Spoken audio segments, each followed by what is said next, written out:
মোৰ নাম ফাৰহান মাৰুজ, মোৰ দেউতাকৰ নাম মোবাৰক হুছেইন আৰু মই ফকীৰগঞ্জ অঞ্চলৰ বাসিন্দা হওঁ।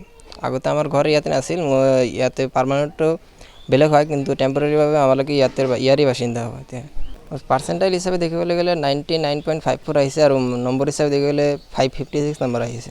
ৰেংক আহিছে সৰ্বভাৰতীয় ৰেংক আছে 9682 ৰেংক আহিছে।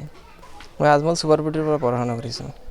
মোৰ দেউতা এতিয়া ঘৰতে সৰু এটা দোকান দি পৰিয়ালক পোহপাল দি আছে আৰু সেইটোৱেই কৰি আছে এতিয়ালৈকে। সাফল্যৰ ক্ৰেডিটটো সকলোৰে আছে, আল্লাহৰ ৰহমত আছে, দ্বিতীয়তে মাক দেউতাকৰ দোৱা আছে, টিচাৰসকলৰ সহায় সহযোগিতা আছে আৰু নিজৰ মেহনতটো আছে। সকলোবিলাক একেলগে মিলি এতিয়া মোৰ উত্তীৰ্ণ হোৱাৰ কাৰণ সকলোবিলাকেই হয়।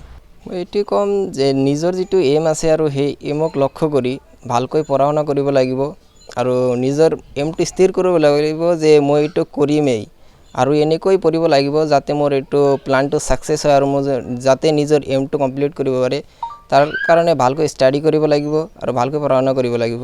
তাতে পঢ়া শুনাৰ মানে সকলোৱে একেলগে পঢ়া শুনা কৰিছিলোঁ। তাতে মোটামুটি 10 ঘণ্টামানতো পঢ়া হৈ গৈছিল, চেল্ফ ষ্টাডি 10 ঘণ্টামান হৈ গৈছে। ভাল লাগিছে।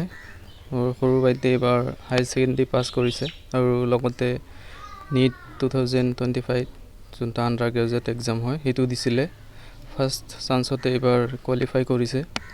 আশা ৰাখিছোঁ GMC পাব লাগে, 556 নম্বৰ লাভ কৰিছে আৰু লগতে অল ইণ্ডিয়া ৰেংক আপোনাৰ 9600 চামথিং আহিছে। আশা ৰাখিছোঁ ভালে